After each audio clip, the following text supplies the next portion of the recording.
generation came out, it went to cripping to banging. You know. Right on, man. And you know what? I love how you talk like that, man. I just put it in. It said your transaction details, and has your name on there, $100. And so I'm gonna go check my email, and there should be a code in there, and then you can just go to whatever store. I know all they're gonna do is ask you for they might ask you for like an ID or something. Right. But yeah, man, I'm into all that, man. Like Bunchy Carter and from Slauson. And, right. Yeah. Yeah, Bunchy Carter. Well, they were Black Panthers, and Kitty Carter, his younger brother, they were on Avenues, and Eddie Hickthorne, which is his crime partner, that they had in the early 70s. Kitty Carter, he's a BGF now, CCO up in the prison institute. He runs that now. So, but Bunchy Carter, matter of fact, Bunchy Carter and Geronimo Pratt and all them, they were our elders as we came up, baby boom generation. And the conspiracy of genocide, the plots, to erase us, they confused and had us fighting against one another. Because once Martin Luther King died, once Martin Luther King was assassinated, the Black Panthers and the Orange Organization, that's when Bunchy Carter was killed at the UCLA. And what gave them the civil rights movement with the affirmative action gave us to go to college, go to university, go to UCLA, because UCLA was mainly a white school, So they started conflict. It's all a conspiracy of genocide and slaves. So what they do. Even now today, we're not doing this black on black crime. It's not really a bigger issue than the police state killing. You understand what I'm saying? Yeah, like how the police target people and kill them. Just like it's a kind of a routine thing they do now. Right. And they've been doing that for longest, since the 1800s, since slavery, since we came over here from Africa. You think it seems like a lot of that that was going on like the 70s and 80s, it seems like kind of like the police were like stalking people. Like What now? I understand. It seems like people were like targeted and stalked. Like you know how when you're younger they pick you up, and if you're hanging out with somebody else in LA, they might just say you're a gang member just because you're associated with the person. Right. And then they put you in the computer, and now they're following you, trying to get you caught up in something. Right. So if they can't put you in jail, then they'll target you and try to like shoot you or something. Kill, yeah. Right. And so, that, how you survived it though, man. You survived a couple generations, 2-3 generations of that, and very few people, would know anything about that. Like I think there's one other guy I heard of. He's from Muskegon. He was at that Robert Ballou. Remember Robert Ballou? The dude. Right. Which one was that? Judson Baycott? Yeah, I know Baycott very well. He's one of my elders. Yeah, he grew up. He's from Muskegon? He's originally from Muskegon? He moved to Los Angeles when he was younger. I didn't know that. Yeah, he's actually from Michigan. He was born here. I didn't know that. Yeah. I didn't know that. I've been knowing him since 1960s. Yeah. He first moved here. Yep. Yeah. And I saw him on YouTube with a guy named Graham, I think, or not Graham. I don't know what his name is. A bigger dude, kind of heavy set. They both went to jail together on that case. Oh, you're talking about Big Bob. Big Bob, yeah, okay. Big Bob, yeah. And then I saw you on the History Channel. That's what I saw. I remember you had a suit on, man, and you were on the History Channel. And then I saw Monster Cody on the History Channel, Sanika. And it seems like a lot of you guys are coming back to the forefront to discuss the things that happened that they wouldn't let you reveal before. You know. Yeah, well, we're definitely from a whole different, um, we're definitely from a whole different generation era. Baycock is actually, because, see, in March of 1972, the plaintiff murder took their whole all the elders in their neighborhood away. So that left them no leadership.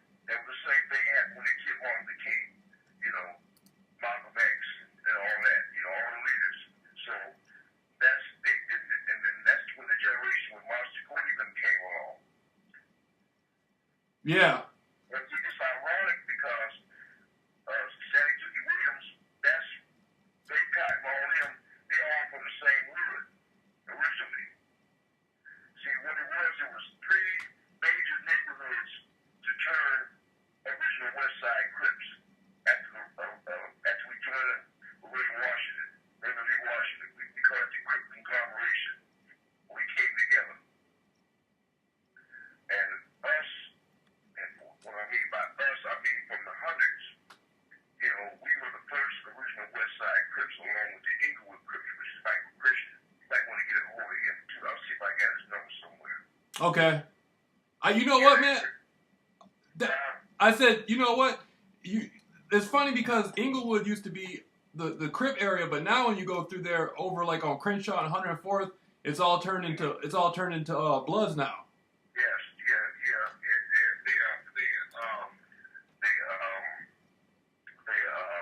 They Pyrus and the first Crenshaw Mafia. Yep. Yeah, but see, at first they were chain gangs. In 1970s, in the late 70s, we started migrating to the west side. The chain gangs, they were chain gangs at first. You know, they ran by a guy by the name of Tank. He was kind of mysterious because he started the chain gangs, you know, and he went off and got into organized crime. And that's why they had a lot of guns when Inglewood had a lot of guns to defend themselves against us because there were so many of us. You know, we used to walk in droves, you know, the parties, the dances, you know, the clubs and everything, you know, from the west side. But Michael Christian is one of the co-founders and leaders of the Inglewood Crips. Crips, right. We started the Crips on the west side, from the hundreds all the way to the 30s, to near the ball. You know, that everybody came out of the civil rights movement, so Bambi was more like less, you know, they were like more or less like the Black Panthers and all those other gangs, and they were against black on black crime because it was in the civil rights movement. You know. Yeah. But you know, I was watching a thing where it was like I was watching a thing about COINTELPRO, man, and it was showing how back in like the 70s and in the 60s and stuff, like they had like undercover FBI agents like burning down black movie theaters and stuff, and basically like any black owned business, the COINTELPRO, the FBI, they would pretty much target it and try to destroy it, you know, and it seems like there was like a conspiracy. I mean, if you weren't doing wrong, the people who were going to be successful, they would basically try to take what they had. Right. And, you know, in the black community. And so, but,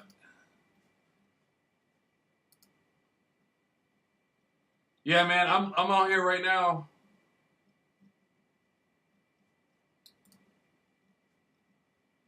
It said the transaction is processing. I'm just waiting for it, man. They're gonna give me a phone number. I mean, they're gonna give me a number, and that's all you're gonna need at a store. And I use the name. You know, I put your name on there, and it's $100. And so it's for today, Friday, July. And so it said, "Dear Jameel Rawls, we've received transaction request and are working on it. You will receive a confirmation email once the transaction is successfully processed. If you sent a cash pickup money transfer, please note that it is not ready for pickup yet. You can track the status of your transaction online with authorization number." So right now what they're doing is they're processing it. It should take any second, man. It's going to tell me. It's going to tell me. Right. So You know, but man, I'm so grateful. I'm so grateful to be able to contact you, though, man. And hopefully we, we can do something in the future too, because you're one of those. You just being around, man, is a blessing. You know, is a blessing because there's not too many people like you who have the history and the knowledge that you have. You know. Right. Well, it's been over 40 years. Yeah, yeah, and LA's changed. And LA's changed a lot, man. Like you're in the Gardena area, right? No, I'm on the west side. I'm where really all happened at. Okay. Oh, over in South. Central. I mean, see, in 1972, we started crip multiplication and turf off. And with new name crip turfs, near and abroad. That's why it's spread the way it is now. So, Ray Washington put me in charge of the west side in 1972, not Stanley Tookie Williams. He was against us. He was against the crip multiplication and turf off with us expanding new name crips, set turfs near and abroad because he wanted to be the undisputed leader and founder, like Ray Washington, of the Crips. Uh-huh. And he went into exile into Compton. And we continued on with the Crip multiplication and the turf ball, starting in the hundreds, 80s, 60s, 30s, Long Beach, and it kicked off with East Side, Compton, and it went all over the world. And that's under Ray Washington's legacy.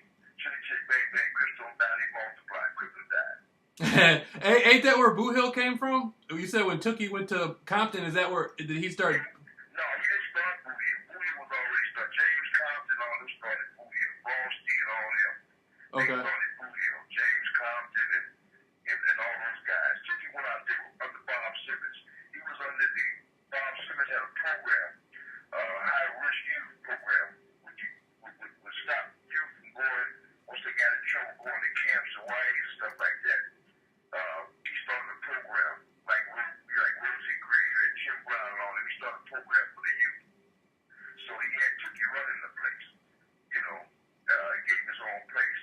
But once that lasted from 1971 all the way to maybe 1977, and they got into it, and then that's when Tookie got into the trouble that he got into. After he got up from under the tutelage of Big Bob. Yeah, that was a big ordeal, man. I saw that guy. You ever heard of Jameel Barnes? Yeah. He was on. I saw him on there. He was talking about he wanted Tookie to die, man. That kind of tripped me out. Because they were all jealous of Tookie.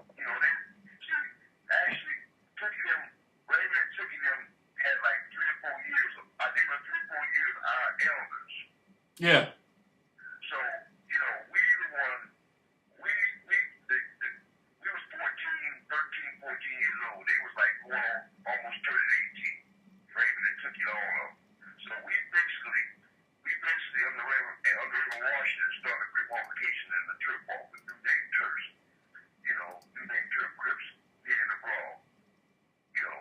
So at the guys our age, and then the Crip Constitution was protocol by Ray Washington for us to start the Crip multiplication and turf ball as Crips, CRIPS, Community Revolutionary Progress Services, protecting our hoods and protecting our neighborhoods, protecting our families and friends.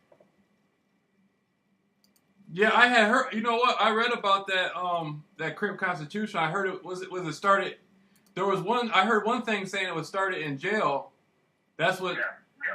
What happened was Raymond Washington went to jail in 72 for a murder that he was involved in that he didn't do because he wasn't a killer, he was a fighter. And he wrote the Constitution and sent it down to the Nimbu in another prison, and the Nimbu wrote the Constitution. And in the Constitution, it gave us the protocol to start the Crip multiplication and turf ball with new name sets for Ray Washington's legacy. Right. Right on, man. Yeah, that's you know what? Raymond Washington, they wrote a book about him. Some cop, it was a white dude. He wrote a book about Raymond. Police officer. Yeah, yeah, and I was listening. Yeah, and I was. Do you think he really knows? You think he's right on? I mean, he probably. All he can do is tell what information he knows and about, like everybody else. They basically gotten from us and the police reports and all that. But no, he can't tell you the origin why why we started cripping and why we started spreading. He can't tell you all that or why we're national now. And he can't tell you why. He can probably tell you why I went to cripping the gang banging. Right, right. Hey man, they just sent me another email saying it's been processed. Let me call this number and get the pit that. I'll be ready for you. Okay, I'm gonna call you right back in 1 minute, man. Okay, bye-bye. All right. Different now compared to what? How are the gangs in LA different now compared to what they were in the 80s and the 90s? Like it seems like some more positive stuff is starting to come out of it. Like you're talking about helping people, with the racial stuff. It sounds like there's much better leadership going on now, or much better. It is now. We've been all over, we've been going abroad because we have Crips everywhere, Christian Bloods everywhere. So we've been going abroad, trying to inform them how to get their own programs, how to run their own communities. And with 501c3s and things of that nature. Not gang prevention, because the feds and the government is taking over gang intervention. So we have gone to gang prevention. Right. With our youth. Yes. So, and now we're in the process of trying to get schools and try to more opportunities for them to get funds for them and try to guide them in the right way. So we can be responsible,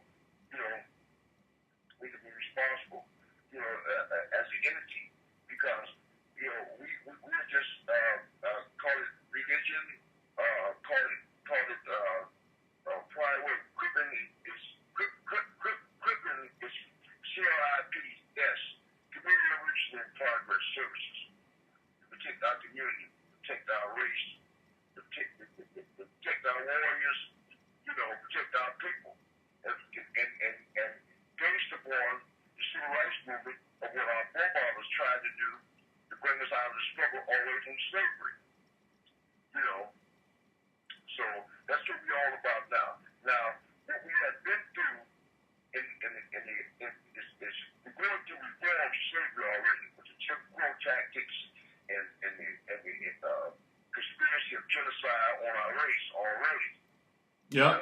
So what they have done, and crack cocaine, the Sherman, and all these different drugs, which took you out, taking many of our people out. Yeah. So that's why we live under the Constitution. Crips don't die, they multiply. So that's what we try to stand for. We try to go all over. I mean, it was a phenomenon back then with us as the big generation coming out of the civil rights movement. Now it's a bad phenomenon as well today. So we have to correct our people before they go from the Constitution to going to begging. So you kill up one another, black on black crime and all that. They're bringing in a lot of immigrants politically. They're bringing in a lot of immigrants, and they're taking out affirmative action. Blacks, even the word in the Bible says that ignorance. Well, last year, the affirmative action was on the polls last year. Do you know we didn't hear about it, that you didn't get it because we weren't able to vote for it?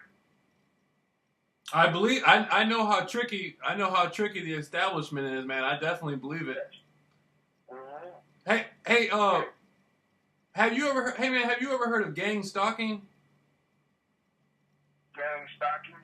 Yeah, it's like if they consider you like a political agitator or they consider you doing something wrong, they got people out there that they pay to follow you everywhere. Not like real gang members, but like they just call it gang stalking. Yeah, that's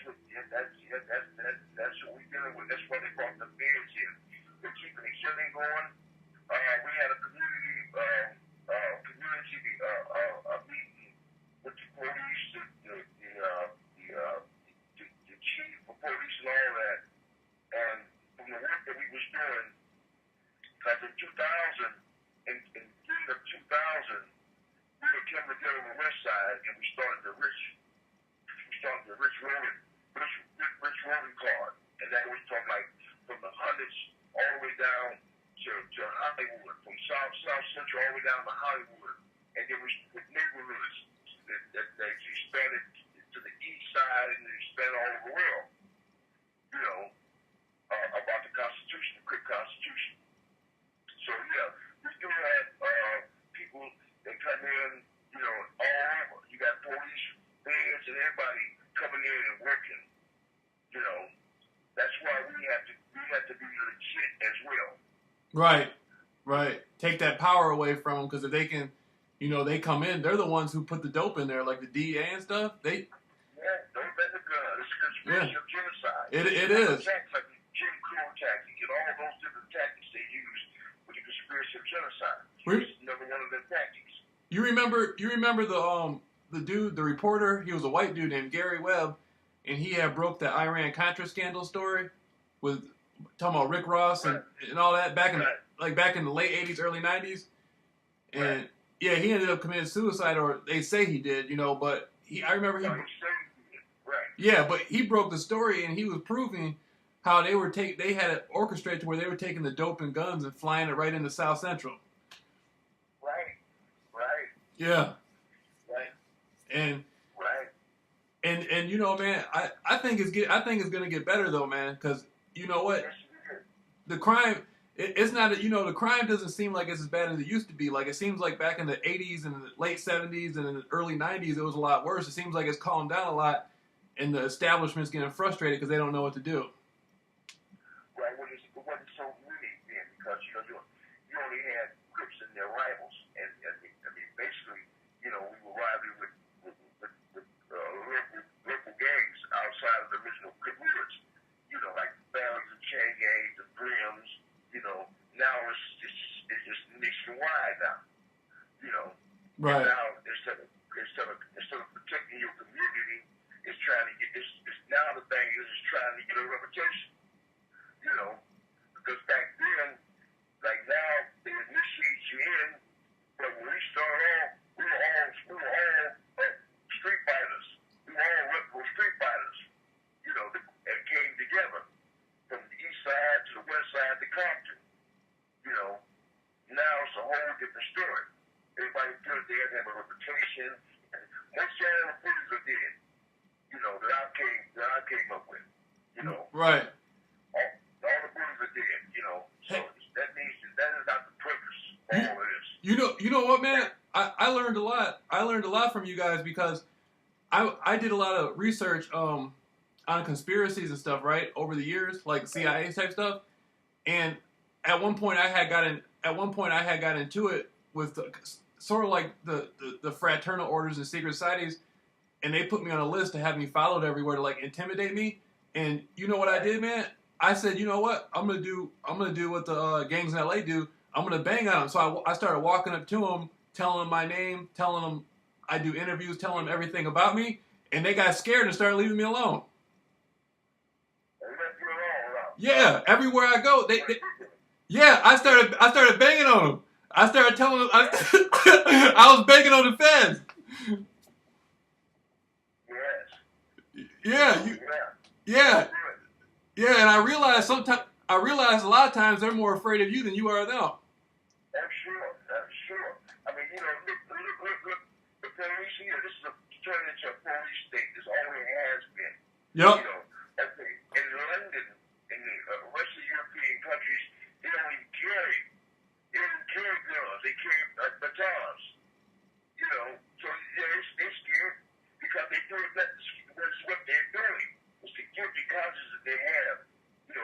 With the conspiracy of genocide, we're trying to wipe us out as Yep. It's almost like it's basically the same thing as what the Ku Klux Klan was doing in Mississippi back in the 30s or whatever. It's basically the same stuff. They're all together. They're still together. They Yep. They are still together.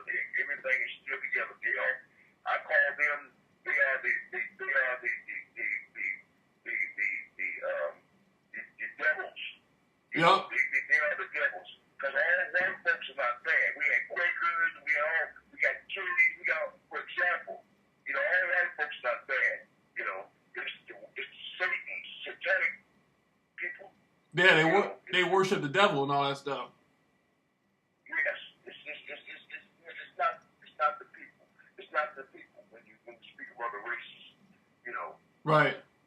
And I know back in that, you know, you couldn't even go to certain areas. Like if you crossed a certain intersection, you know, they'd pick you up and take you back home, or pick you up and take you to jail, or the youth authority or whatever. The Jim Crow. Yeah. Jim Crow. Yeah. And all that. Mm-hmm. What? Hey man, what do you think about the OJ thing? You think like, because out of a lot of research I did, I think it's highly, a lot of people try to say he did it. I think it's highly possible that was like a setup.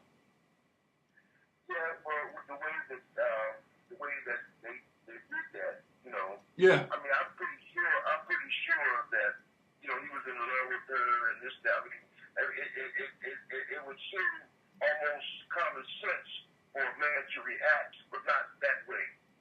You know.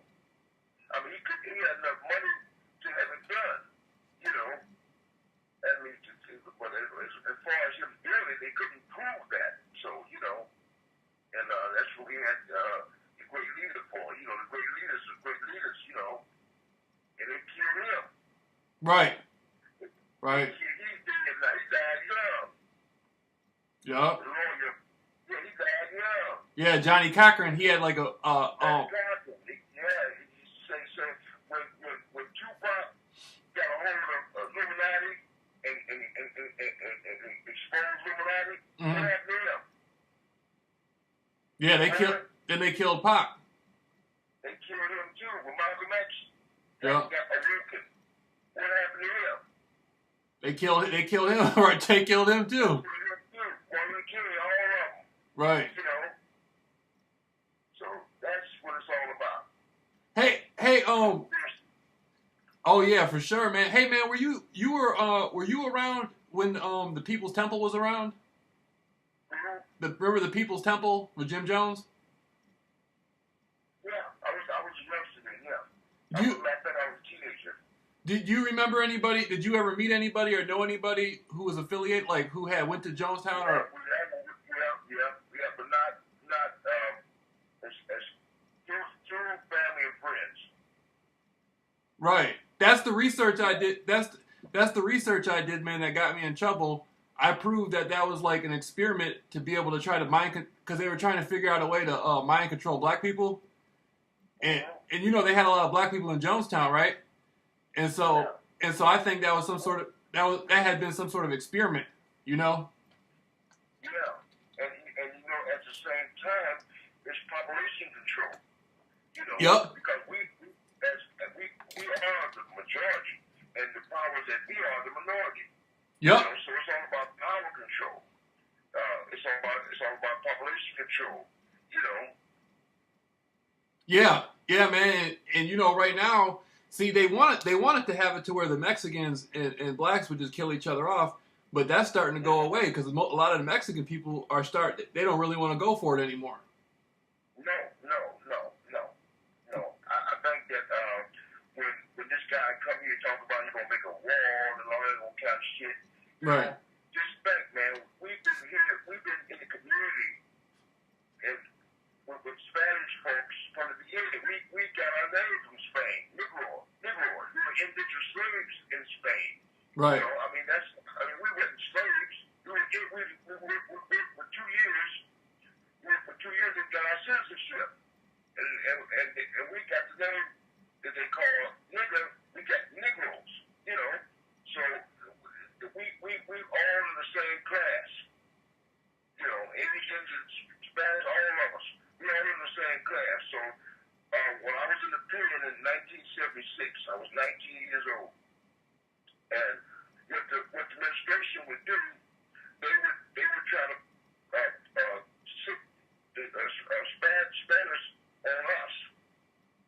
Yeah. You know, Yup. give them knives and give them everything they could give them to start stuff with us. You know. The divide and conquer. So that's conspiracy, huh? Kind of like a divide and conquer. Yes. And that's what they're doing to us. You know, so that's why we are stepping up, you know, with our good constitution and all that. And what it stands for and what it means. You know. And religiously so.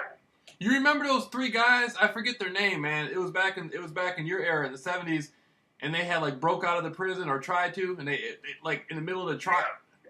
Jacksons. Yeah, wasn't that Soledad or something or? Soledad. George Jackson. Yeah. He came from Pasadena, California. He had a case. He was convicted for GTA. He was still in the car. He went to Tracy, which was the Gladiator School Youth Authority, and for one to life was a sentence, and he ended up doing a life sentence because he retaliated against the administration, police administration. You know, it started the vanguards, and then that's when he started the BTF. Right. And Andrew Davis and everybody got involved in that. His brother and all of them. They broke into the court and kidnapped the police and all that, and killed them all. You know, that was in 1973. Yeah. 72, right around that age. I was involved. Oh man, that's deep, man. Hey man. Hey man, I've taken up too much of your time. I mean, you know, we've gone 30 minutes already, and you know, I look forward to you, you know, picking up your cheddar. You know, call me back, man. Just call me back. Just let me know, man. Everything went through correctly. They gave me the reference number. All you gotta do is go to the MoneyGram, and I hope to be able to do this again. And you know, throughout the future, maybe once a month we can do it. You know, $100 is nothing. $100 is nothing to speak to a legend like yourself. And so, yeah, man. So you know, my name is Jameel Rawls, and you know. I got your name. And you know, and maybe we can do more and more together. Because right now, like I said, we just signed a contract to do a big deal, a TV deal, and a movie deal, and to advance all over. You know, where there's youth at. You know, high-risk youth, and you know. Yeah. So maybe we can stay in contact, and I can give you with the progress that's taken, you know, from time to time. Yeah, sure.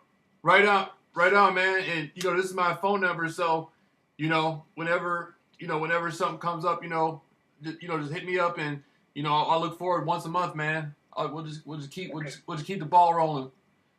Okay, I'll keep you instructed. I'll definitely keep you instructed as we go along. Okay, man. And if you know, like I go back to the beginning. I guess you know that. So you know, like those guys, I'm not really into because you know I was a long follower, and you know a good follower make a strong leader. Right. So that's my circumstances. So you know I was under Washington, and when the A-trains, March Cody and all them, because I'm originally from the 60s. You know, the 60s and 100s are my primary neighborhoods. They're my foundations. The West Side. So, on the West Side. So when they in the 80s, you know, once they start fighting, that was against the Constitution. Crips don't kill Crips. That was against the Crip Constitution with the A-trains in the 60s. You know. Hey, man. I say, man, can you speak before we disconnect? Can you speak on the thing about like the Hoovers? The Hoover, they actually took the Crip off their name. That kind of flabbergasted me because they were pushing. They always identified themselves extremely close with Crip, and then they. Let me tell you about that. The Hoover gang, the Hoover neighborhood was always kind of independent of the West Side, East Side, and Compton. But they had a history from the Gladiator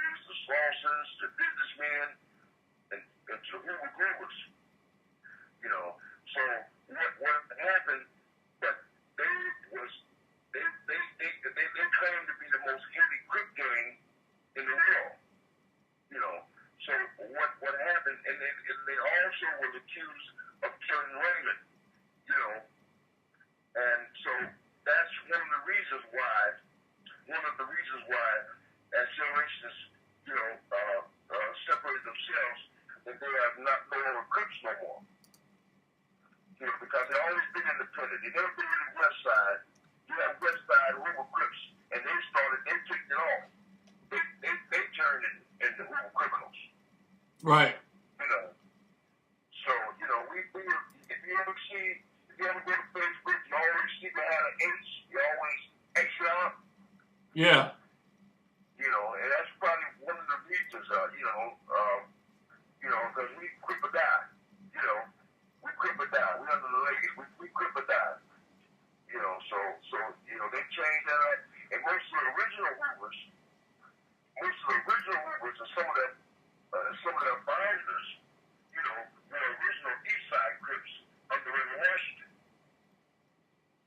But as generations separated themselves, you know, and after the death of Washington, and after the Hoovers were accused of his death, things have gotten the way they are today.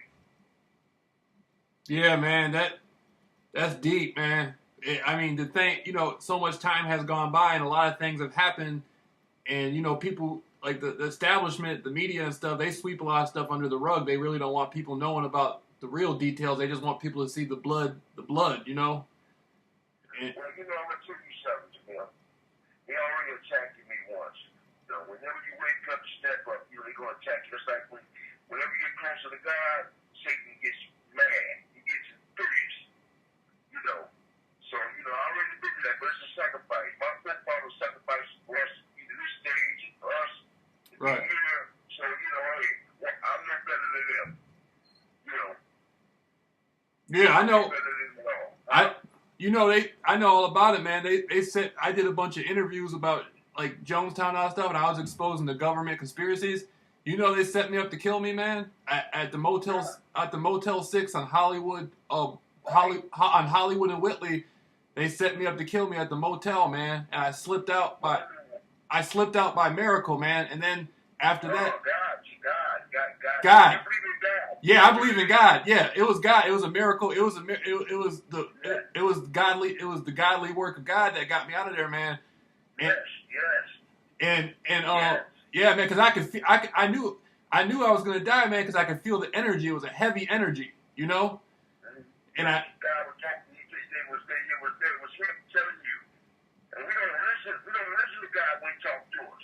Right. You know, that's when we come up listen. But you listen. Right. You know. Yes.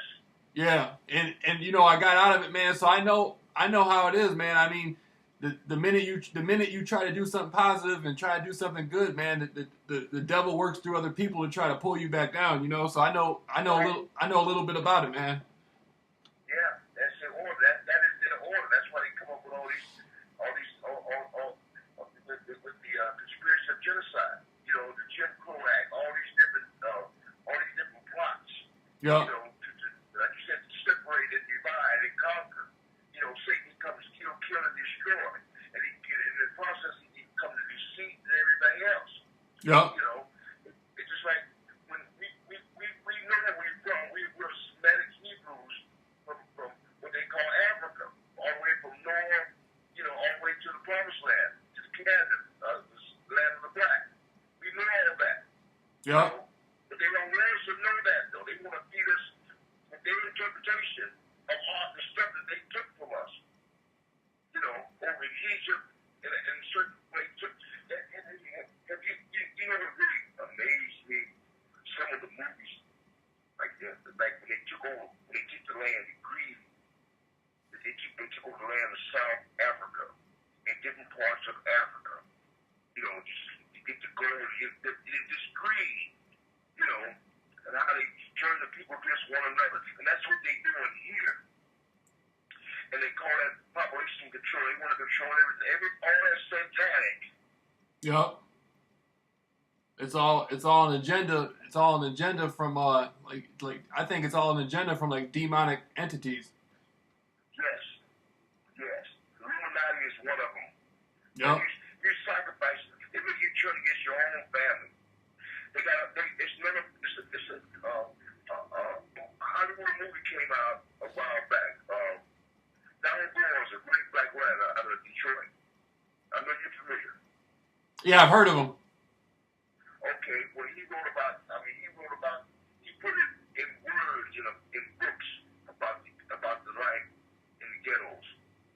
the black lives in the community. He put it in the, so one book he wrote that was about trick babies.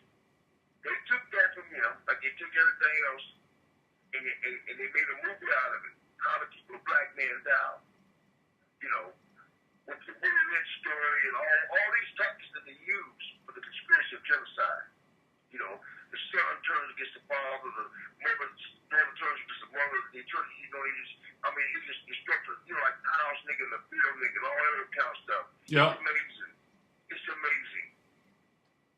It's amazing. You know, so we just got to wake up. But now I've heard that I don't know whether it was Michigan, somewhere they killed 3 police yesterday. I didn't see that. That just happened to me.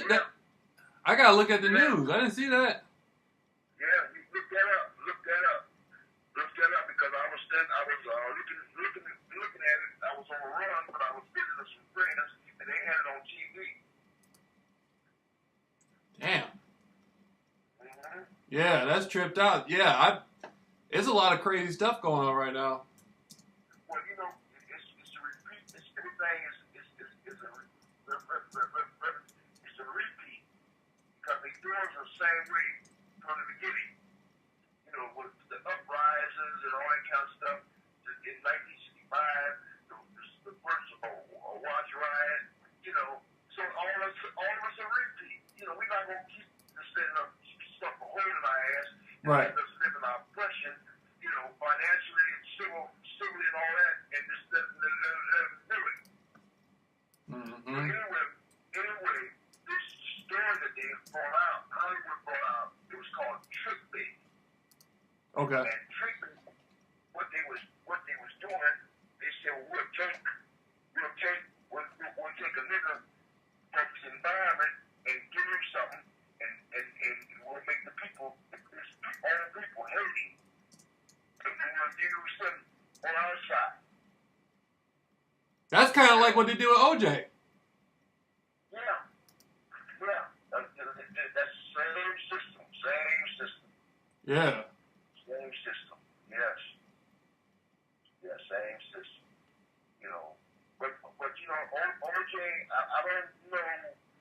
You know, I don't think that because some of the stuff he did, you know, for them to catch him like they did, it always proved that he was innocent, but they were watching him though. You understand what I'm saying? Yeah. It was probably, I don't think he might, you know, man, all the stuff I've learned, they probably set all that up, and he probably, you know, they might even told him, man, look, you're not going to go to jail. We know you didn't do it, but just go ahead with the trial because we want to bring down the image of the black man in America. Yeah. Mm-hmm. You know what I mean? It was like an image thing. They want to bring down the image, and so they had him play the role. Right. Hollywood does stuff like that. That's what they do. That's how they get their money, make their money. Yeah. You know, if it's not controversial or anything like that, they don't want to deal with it. Yeah, like you see, man, you be wearing suits and Godfather hats. They don't want to see that. They want to see somebody with a 40 ounce with their pants hanging. You know, they want to see somebody. They want to see somebody that's down and out that looks crazy. They don't want to see somebody. They don't want to see somebody trying to come up. No, they don't want to see that, and especially trying to bring you, make an image for your offsprings and generations to come. They don't want to see that. Right. Because they want to continue on doing what they're doing. Because Satan, they breed their upbringers to hate like they do. You know, they breed them to hate. Yeah, they do. They put you talk about like the Illuminati and the secret societies.